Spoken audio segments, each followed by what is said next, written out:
안녕하세요. 전 30대 돌싱녀입니다. 전 저를 등에 업고 신분 상승을 꿈꾸던 전 남편 놈과 사기꾼 덕분에 빨리 이혼할 수 있었는데요. 지금 생각해도 기가 막힌 이야기를 여러분과 나눠보고자 이렇게 사연을 보내게 되었습니다. 저와 남편은 같은 회사 동료였어요. 남편은 회사 내에서도 유명한 사람이었어요. 외모면 외모, 키, 성격, 업무 능력까지 두루 갖춘 남자였죠. 워낙 뛰어나니 당연히 인기가 많을 수밖에 없었고, 전 그런 남편에게 눈길도 주지 않았어요. 전 남편에 비해 보잘것없는 외모였기에 오르지 못할 나무를 볼 필요는 없다고 생각했어요. 하지만 남편은 자신에게 관심이 없는 제가 더 눈에 들어왔다며 저의 근처에서 서성이기 시작했어요. 처음엔 왜 저러나 싶었죠. 주변에 남편 좋다는 여자가 한둘이 아닐 텐데 하필 저에게 관심을 보이니까요. 전 적당히 무시하며 지냈고 남편은 생각보다 끈질겼습니다. 제게 관심을 보이는 기간이 길어지자 다른 여자 동료들도 저에게 관심을 보이고 저에겐 수군거림이 따라다녔죠. 저 여자야, 저 여자. 민수 씨가 저 여자 좋아한대. 뭐? 정말이야? 왜? 못생겼잖아. 같은 팀원들 말로는 성격이 밝고 구김이 없다고 하더라고. 민수 씨는 외모 말고 성격 보는가 보지. 그래도 얼굴이 좀 많이 아니지 않아? 이런 수군거림이요. 전 제가 예쁜 편이 아니란 걸 알고 있었기에 그 정도 수위의 대화는 대수롭지 않았지만 저에게 쏠리는 관심 자체가 불편했어요. 그래서 남편에게 한마디 해야겠다 싶었죠. 저기 민수 씨, 요즘 저한테 왜 그러세요? 왜 자꾸 제 주변을 서성이시냐고요. 민수 씨가 계속 그러시니까 사람들이 자꾸 수군거리잖아요. 저 불편해요. 그 생각까진 못했는데 죄송해요. 그런데 수군거리는 게 문제면 그냥 저랑 만나주시면 되잖아요. 그러면 다들 축하해 줄 텐데요. 근데?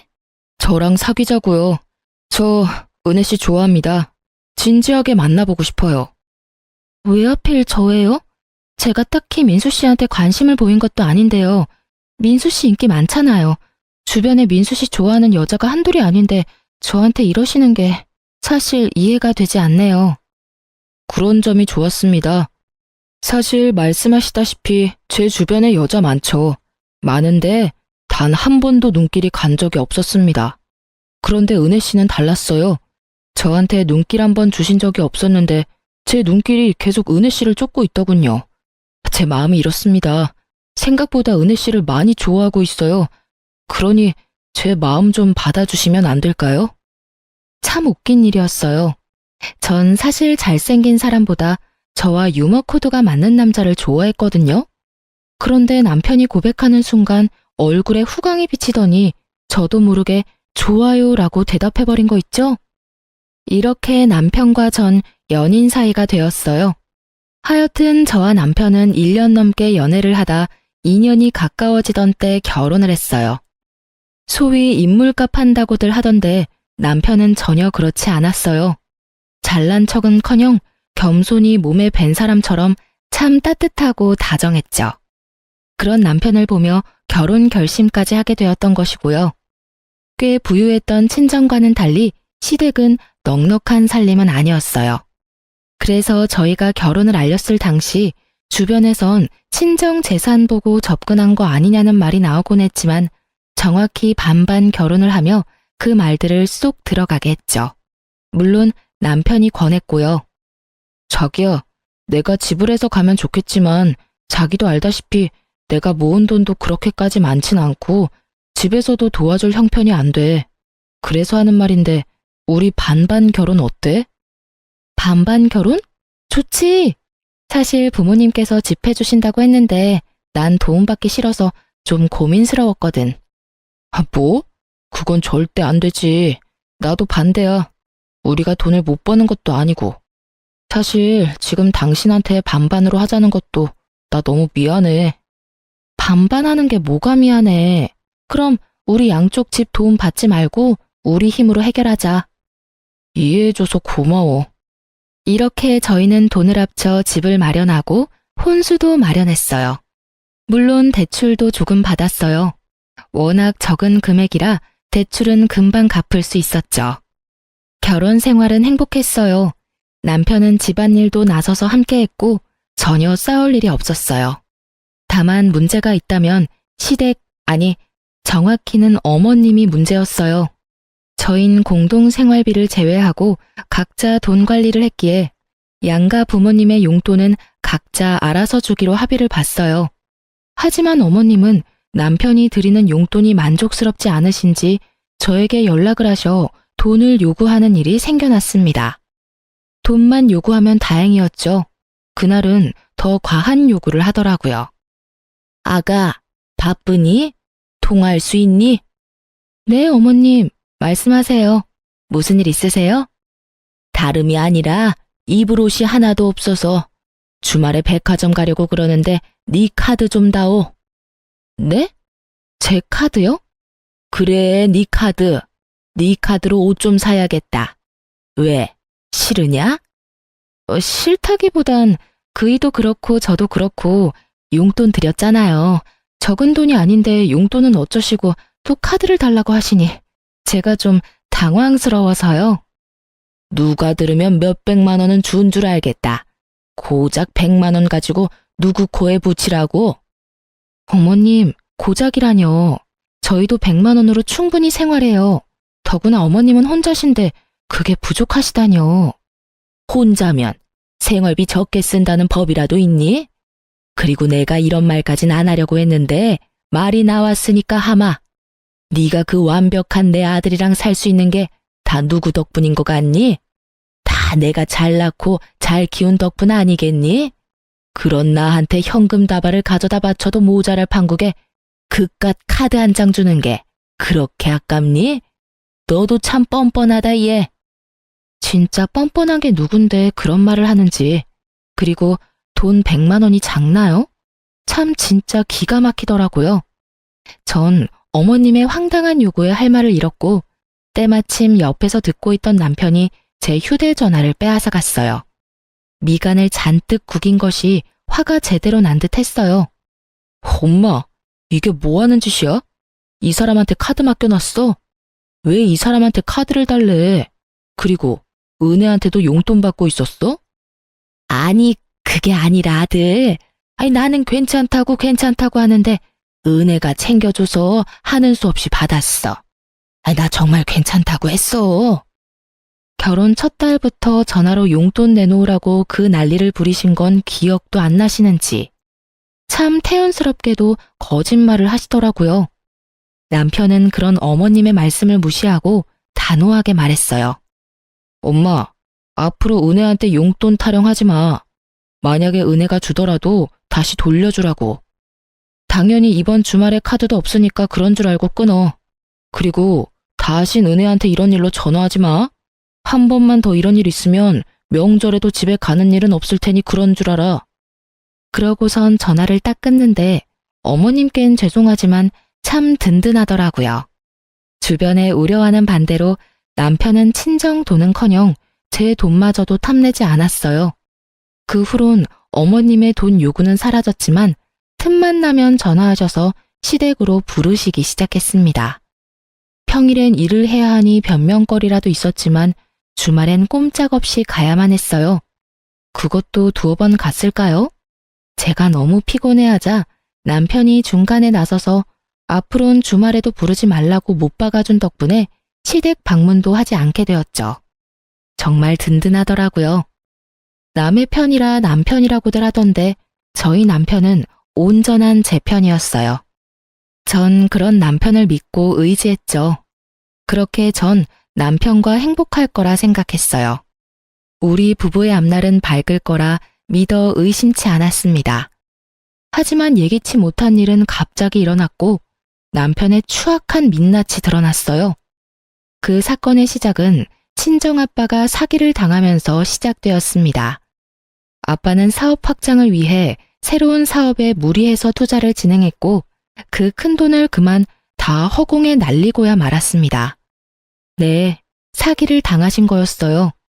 사기꾼은 투자금을 가지고 잠적을 해버렸고 아빠 회사는 크게 휘청하며 부도 위기까지 가게 되었습니다. 그 큰 돈이 투자금으로 확정될 때까지 몇 번의 확인 절차가 있었는데도 불구하고 일이 안 되려고 하니 어떻게 해도 막을 수가 없더군요. 친정의 가세는 무섭게 기울기 시작했고 남편도 자연스럽게 알게 되었죠. 그 후 남편은 저를 대하는 태도가 확 바뀌더군요. 어쩜 사람이 그렇게 변할 수 있는지. 제가 알던 다정하고 오로지 제 편이던 남편은 온데간데 없이 사라지고 멋씹은 표정으로 폭언만을 일삼는 쓰레기가 되어 있었습니다. 야, 될 수 있으면 아침엔 겸상 좀 안 하면 안 되냐? 어? 자기야, 그게 무슨 말이야? 네 얼굴이 너무 못생겨서 아침 먹다가 토할 것 같아서 그래. 그리고 그 자기 소리도 좀 그만해. 자기는 무슨? 내가 뭐 실수한 거라도 있어? 갑자기 왜 그래? 혹시나 내가 실수한 게 있다고 하더라도 지금 말은 너무 심하잖아. 심한 건 네 얼굴이랑 몸매고 얼굴은 뭐 어떻게든 가리면 된다고 쳐도 그 몸은 진짜 심하다고 생각 안 해? 넌 어떻게 그 몸으로 삼시세끼를 다 챙겨 먹을 수 있냐? 뭐? 진짜 말 다 했어? 아니, 아직 할 말 무진장 많은데 아침부터 네 얼굴 너무 많이 봤더니 속이 너무 안 좋네. 나머지 할 말은 카톡으로 할 테니 확인해봐. 남편은 헛구역질을 하며 자리를 떠났고 전 갑작스럽게 변한 남편의 모습에 한참을 멍하니 있었어요. 그 순간 휴대전화가 쉬지 않고 울렸고 휴대전화를 확인한 저는 믿기지 않는 현실에 눈물을 쏟았습니다.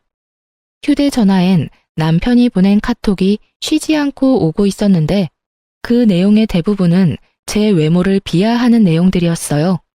그걸 보고 있는데 정말 내가 알던 제 남편이 맞나 싶더라고요. 저요, 사연 처음에 말씀드렸다시피 제가 예쁘지 않은 건 누구보다 잘 알고 있어요. 하지만 남편이 말하는 것처럼 그렇게 보지 못할 정도는 아니라고 생각하고 살았습니다. 객관적으로 평가해도 그렇고요.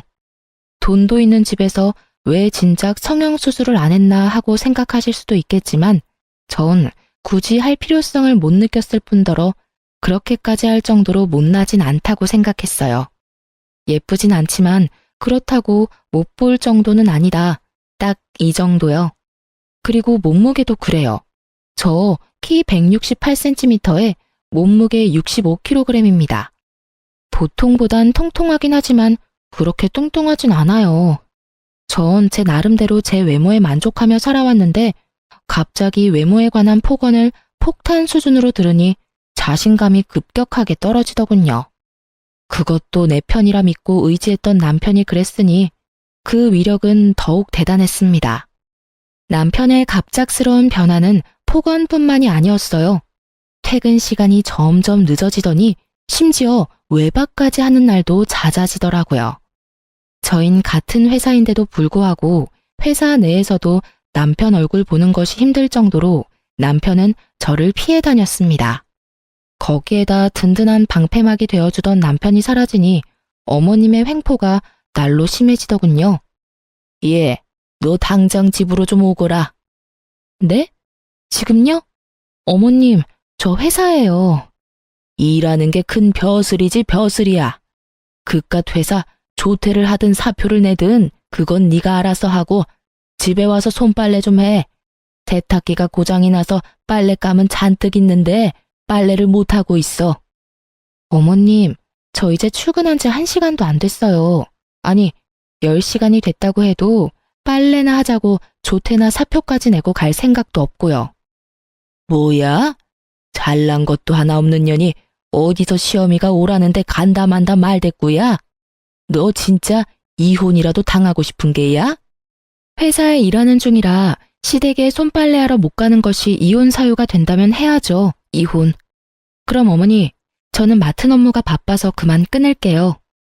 그렇게 전화를 끊어버린 전 휴대전화 전원을 꺼버렸습니다.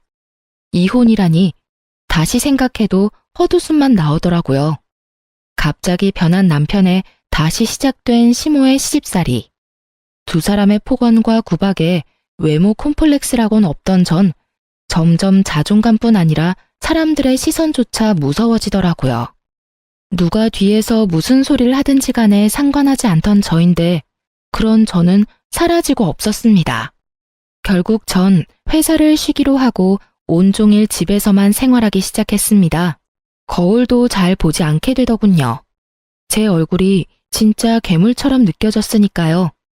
그러던 어느 날 남편은 술에 잔뜩 취해 집으로 들어왔어요. 고주망태가 된 남편은 저에게 저와 왜 결혼까지 했는지 친히 알려주기 시작했어요. 어머 여보, 왜 이렇게 취했어? 여보? 아, 내가 너랑 결혼했지. 아휴, 내가 미쳤지. 얼굴은 못생겨도 돈은 많으니 손해보는 장사는 아니다 싶어서 눈 딱 감고 결혼했더니 뭐? 집이 망해? 사기를 당했다고?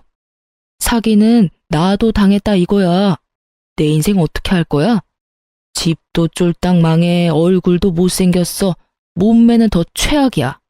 뭐 하나 볼 게 있어야 너 같은 년이랑 같이 살 수 있을 거 아니야.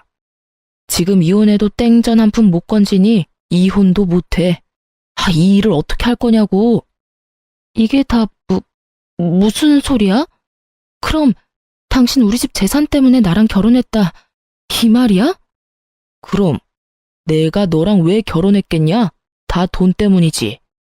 박대리 그 새끼가 너희 집 돈 졸라 많다고 하길래 좀 알아보니까 진짜로 많더라고. 그래서 머리 좀 썼지. 와, 네 옆에서 알짱거리는 거 진짜 힘들었다.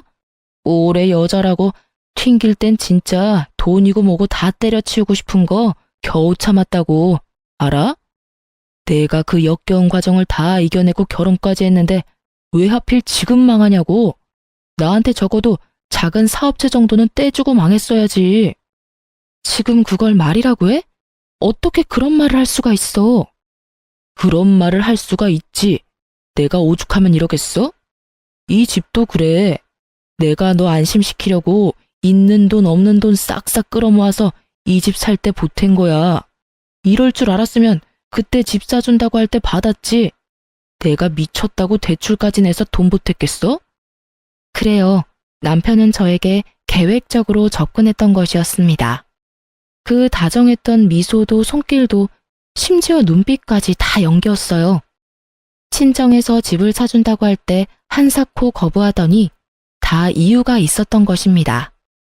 친정 소식을 들은 후로 변해버린 남편을 보며 짐작은 하고 있었지만 직접 그 입으로 다 듣고 나니 더 충격적이더라고요.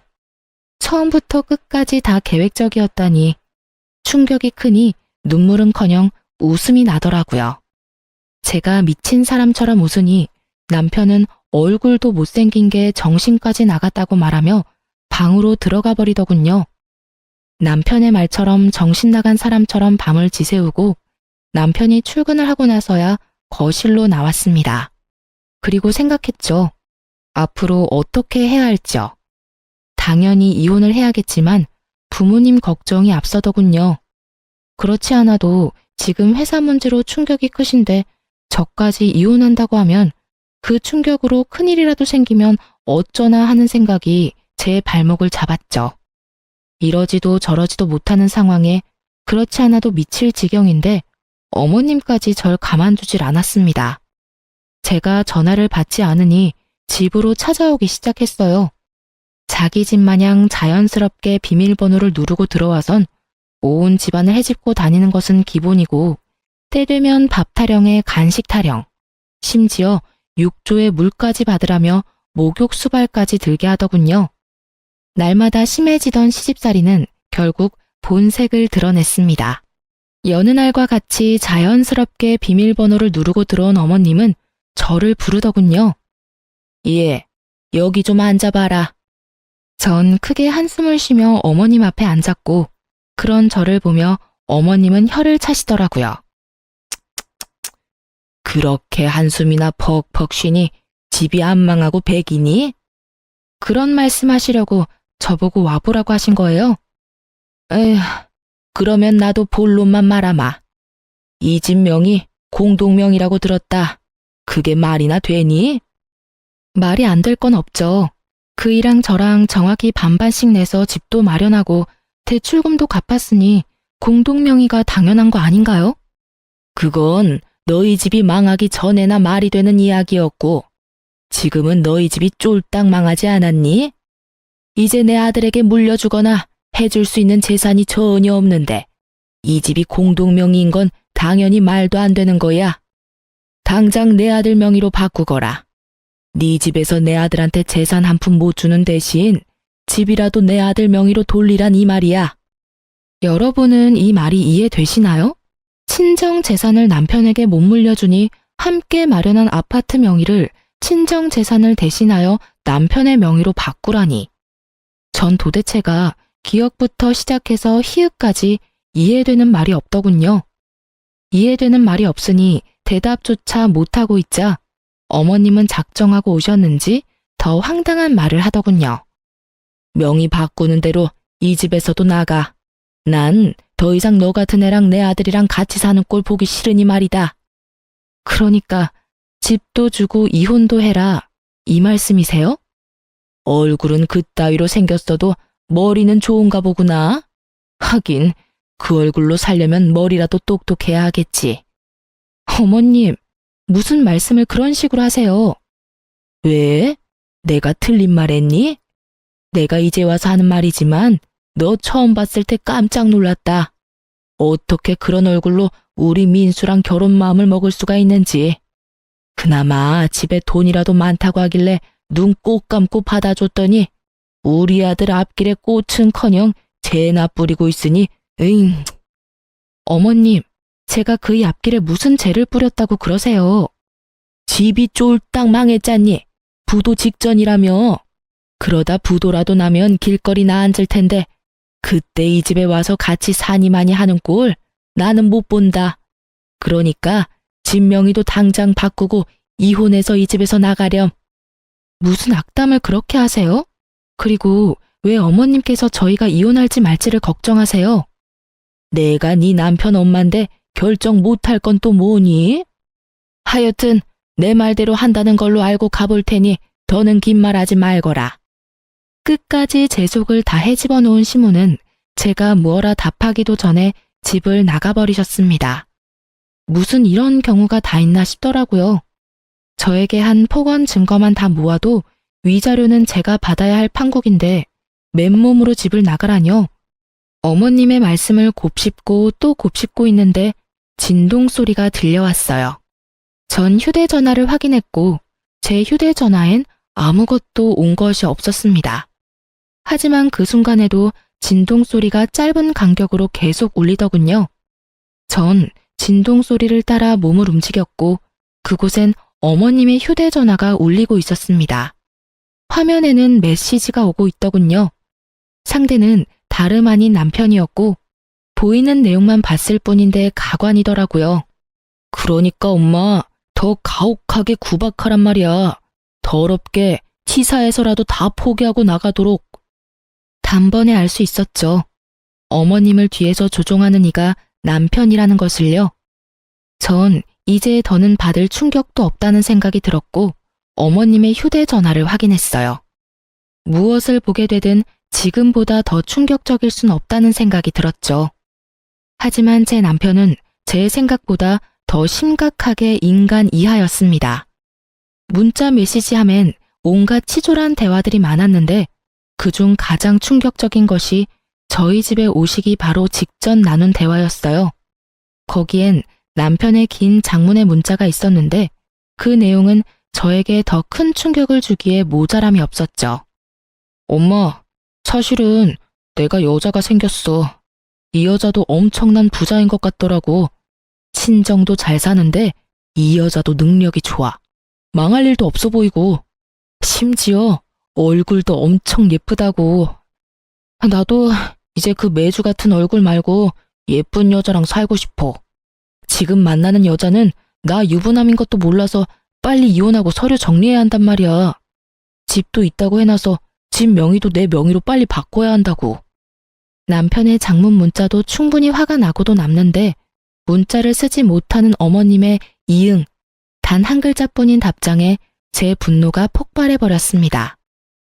몸이 떨리는 건 물론 입까지 드르륵 갈리며 이 두 인간을 갈아 마셔도 화가 풀리지 않을 것만 같았습니다.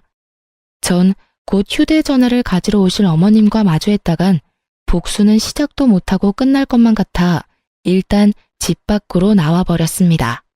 그리고 복수만 생각하며 걷고 또 걸었어요.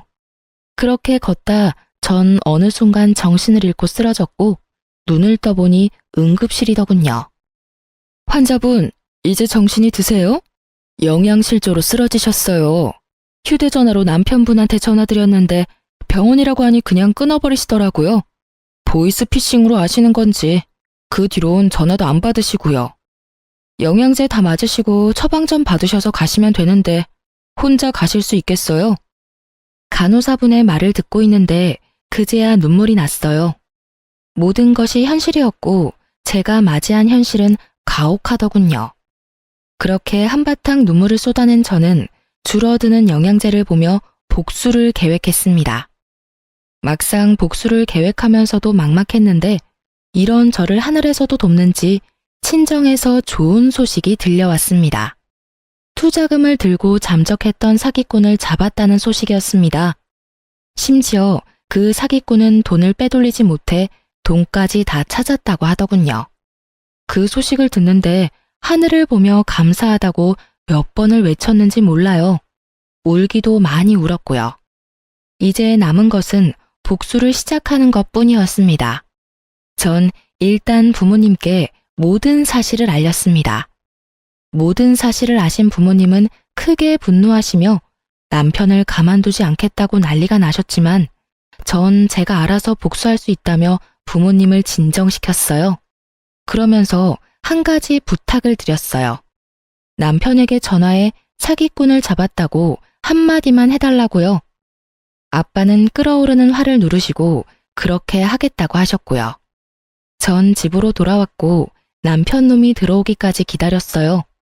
아빠와 통화를 했는지 12시가 넘어야 들어오던 놈이 일찍도 들어오더군요. 여보, 나왔어. 아무 일도 아무 짓도 한 적 없다는 듯 절 여보라고 부르는 남편 놈을 보는데 온몸에 소름이 쫙 돋아서 혼났습니다. 저 정도면 정말 연기대상감이란 생각밖에 들지 않더군요. 민망한 기색도 미안하다는 말 한마디도 없이 제 곁에 붙어 앉아 아양을 떨어대던 남편은 저를 살며시 안았고 남편의 손길이 닿음과 동시에 전 반사적으로 남편 놈을 확 밀쳐내버렸어요. 분위기는 한순간에 싸해졌죠. 당신 지금 나 밀친 거야? 설마 내가 요즘 장난 좀 쳤다고 화난 거야? 다 장난이잖아. 내 눈엔 당신이 제일 예쁘다는 거 당신이 더 잘 알잖아. 그럼 알고 말고. 오늘 청소 좀 했더니 땀을 많이 흘려서 그래. 일단 나 좀 씻을게. 오래 걸릴 테니까 먼저 자. 오랜만에 욕조에서 몸 좀 담그고 싶어. 그래. 그렇게 도망친 욕실에서 몇 시간이나 있었는지 모르겠네요. 인기척이 느껴지지 않아 조심스럽게 욕실 문을 여니 남편 놈의 코를 고는 소리가 들리더라고요. 저를 기다리다 잠이 든 것인지 소파에서 자고 있는 남편을 뒤로 한 채 안방으로 들어가 버렸어요. 다행스럽게도 남편은 아침이 올 때까지 깨지 않았고 전 편하게 안방에서 잠을 잘 수 있었네요. 다음 날부턴 정말 정신없이 시간을 보냈습니다. 남편의 휴대전화에는 잠금이 걸려 있었고 전 그 잠금을 풀지 못했죠. 결국 흥신소를 통해 상간녀의 정보와 외도 증거를 받을 수 있었어요. 전 상간녀에게 당신이 만나고 있는 남자는 내 남편이고 당신을 속이고 당신과 바람을 피우고 있다고 알려줬습니다. 그 여자 제가 미친 여자라도 되는 양 고래고래 소리를 지르고 끊길래 저희 결혼사진과 함께 등본까지 보내줬더니 다시 전화가 오더군요. 그러면 정말 그 인간이 유부남이란 말씀인가요? 전 정말 몰랐어요. 정말이에요. 네, 알고 있어요. 모르고 만나신 거. 그쪽 탓하고 싶은 마음은 없어요. 그저 더 큰 피해를 당하기 전에 말씀드려야 할 것 같아서 연락드린 거예요. 정말 죄송하고 감사합니다. 덕분에 쓰레기를 걸을 수 있게 됐네요. 어떻게 멀쩡한 얼굴에 그런 거짓말을 한다니 정말 무섭네요. 그러니까요. 저한테 그랬듯이 그쪽한테 접근한 것도 다 계획적이었을 거예요. 시댁에 돈 없는 게 자기가 가진 단 하나의 오점이라고 생각하는 인간이라 돈 있는 여자라면 물불 안 가리는 것 같았어요. 어쩐지 은근슬쩍 재산에 관심 보이길래 설마 하는 마음은 있었는데 정말 감사해요. 혹시 제가 도울 일이 있다면 도울게요. 그럼 한 가지만 부탁드려도 될까요? 그럼요. 그럼 그 인간이랑 아직은 헤어지지 말아주세요. 제가 연락드릴 테니 그때 헤어져 주세요. 네, 알겠어요. 당연히 제가 모든 사실을 알았단 건 비밀이겠죠? 네, 감사해요. 그럼 힘드시겠지만 연기 부탁드려요. 그렇게 상간녀와 전 동맹을 맺었고 저의 계획은 척척 진행되고 있었어요. 그 사이 남편은 저와 상간녀 사이에서 고민하는 것이 보이더라고요. 하지만 상간녀가 결혼에 대한 관심을 보이지 않자 저에게 더 정성을 쏟기 시작했어요. 남편도 어머님도 저를 이용하기가 가장 쉽다는 것을 다시 깨달은 것인지 지극정성도 그런 지극정성이 없었어요. 어머님은 아가 하시며 갖은 음식을 해오시는 것도 모자라 집까지 청소해 주셨고요. 남편 놈은 꽃과 보석을 사오며 선물 공세를 하기 시작하더군요. 그래도 제 반응이 좋지 않자 정말 큰일 났다 싶었는지 제 마음을 돌리고자 있는 돈 없는 돈에 대출까지 받아 보탰던 저희 신혼집도 공동명의에서 제 명의로 바꿔주더라고요. 제 이름이 적힌 등기 필증을 내밀며 용서를 구하는데 정말이지 눈물 없인 볼 수 없는 연기였어요. 여보, 내가 진짜 미안해. 그동안 섭섭했지? 그건 다 내 진심이 아니었어. 여러 가지 힘든 일이 좀 있었는데 워낙 당신을 믿고 의지하다 보니까 나도 모르게 편해져서 당신한테 화풀이했던 것 같아. 앞으로 절대 그런 일 없을 거야. 맹세해. 그리고 이건 별거 아닌데 집문서야. 이렇게 해서라도 내 마음이 진심이란 걸 보여주고 싶었어. 나 좀 용서해주면 안 될까? 여보, 이렇게까지 하지 않아도 되는데 당신 정말 반성하고 있구나? 그럼 나 진짜 반성 많이 했어. 그리고 얼마나 후회했는지 몰라. 나 용서해 줄 거야? 부부 사이의 용서는 무슨? 이미 다 풀었지. 전 남편에게 감동한 척을 하며 남편 못지않은 연기를 펼쳤고 남편은 이제 다 됐다고 생각했는지 얼굴에 화색이 돌았어요. 전 그런 남편에게 더 큰 희망을 심어주기로 했어요. 아 참, 여보, 혹시 지금 다니는 회사 그만두고 우리 아빠 회사로 들어가서 일 배워보는 건 어때? 이번에 그런 일도 있었고 아무래도 회사에 가족이 중요한 일을 맡을 필요가 있는 것 같아서. 자식이라곤 나 하나뿐인데 당신도 알다시피 난 회사 일에 관심도 없고 그럼 남는 건 당신뿐이잖아. 정말? 정말이야? 나 장인어른 회사에서 일 배울 수 있는 거야? 당신만 괜찮다면? 그렇지 않아도 아빠가 진작에 말씀하셨는데 그동안 우리 사이가 좀 그랬잖아. 그래서 말 못하고 있었지. 자리도 진작 만들어두신 것 같더라고. 자리까지 마련해두셨다고? 그러면 당장 내일이라도 사표 내지 뭐. 그래, 그러면 내가 아빠한테 말해놓을게. 얼마나 좋아하던지. 어린애처럼 온 집을 누리며 방방 뛰는 남편놈을 보며 마음껏 좋아하라고 생각했네요. 그 기쁨도 오늘이 마지막일 테니까요. 드디어 결전의 날이 밝았고 남편놈은 출근과 동시에 사표를 냈다며 연락이 왔어요. 전 준비한 서류를 챙겨 남편이 오길 기다렸습니다. 남편은 밝은 얼굴로 집으로 돌아왔고 전 그 티 없이 밝은 얼굴에 이혼을 통보했어요. 우리 이혼하자. 뭐? 뭘 하자고? 내가 잘못 들은 거지. 이혼이라니. 제대로 들은 거 맞아. 이혼해 우리. 갑자기 무슨 이혼이야. 어제 나 다 용서했다며. 그 말을 믿었어? 네가 나한테 한 짓이 있는데 용서가 그렇게 쉽게 될 거라 생각했다니 순진하다 해야 해, 멍청하다고 해야 해? 여보, 이러지 마. 나 절대 이혼 못해. 난 죽어도 이혼 못한다고. 방금 회사에 사표까지 냈는데 우리 이혼하면 나 어떻게 해? 남편은 제 다리를 붙잡고 매달리기 시작했고 전 준비해둔 이혼 서류와 함께 외도 증거들을 남편에게 건네주며 말했어요. 하기 싫어도 해야 할 거야. 증거가 이렇게 차고 넘치거든. 가지가지 했더라. 계획적으로 접근한 것도 모자라서 바람까지 피우고 계셨던데. 질질 끌지 말고 이혼해 그냥. 소송으로 가봤자 너한테 불리할 뿐이니까. 이걸 어떻게...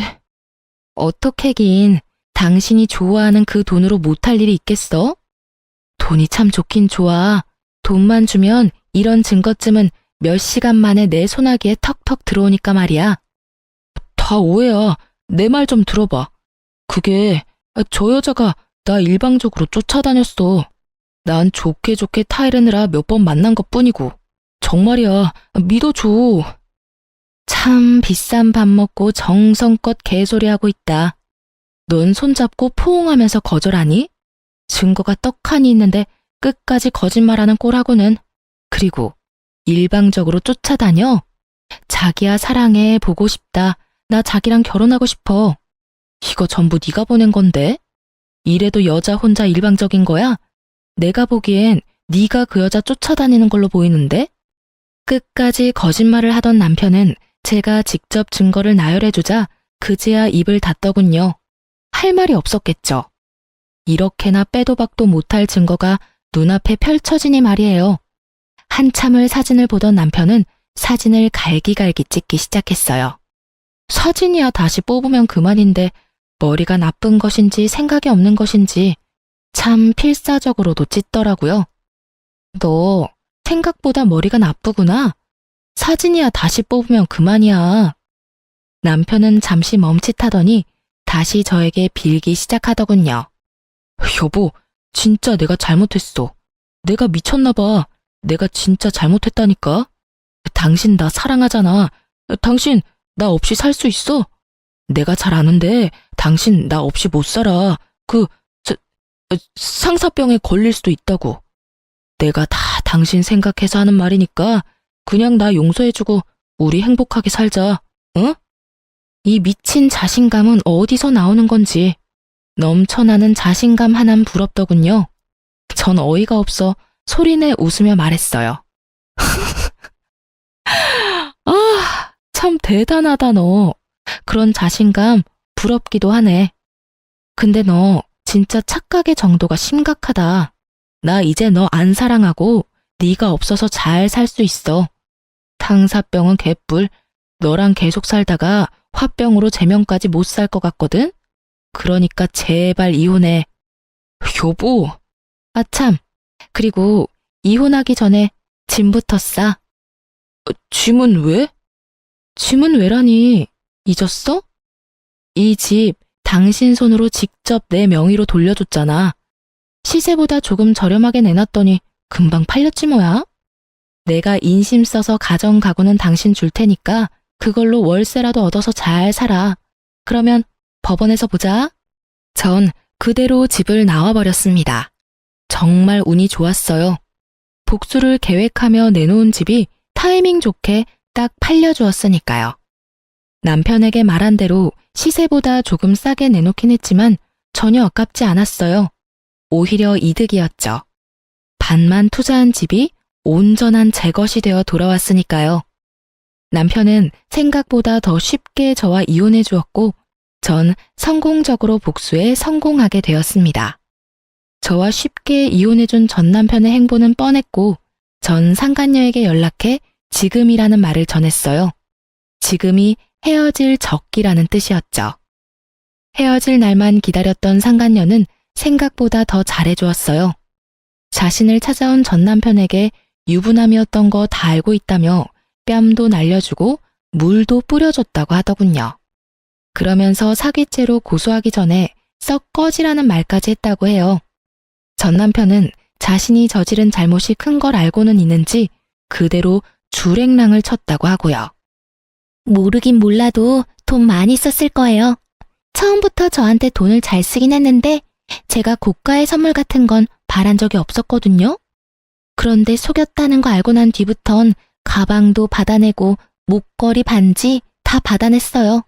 카드로 다 긁던데. 그 빚 언제 다 갚으려나 몰라요. 이러니 생각보다 더 잘해낸 거 틀림없죠? 제 작전보다 더 잘 끝나버린 복수에 두 발 뻗고 잘 자고 잘 지낸 저와는 달리 전 남편은 전혀 잘 지내지 못했는지 차마 눈뜨고 보지 못할 꼴로 몇 달 만에 저를 찾아왔습니다. 전 당시에 친정에 있었는데 부모님도 외출하고 계시지 않아 어쩔 수 없이 전 남편을 마주해야 했죠. 웬일이야? 나한테 더 할 말이 남았어?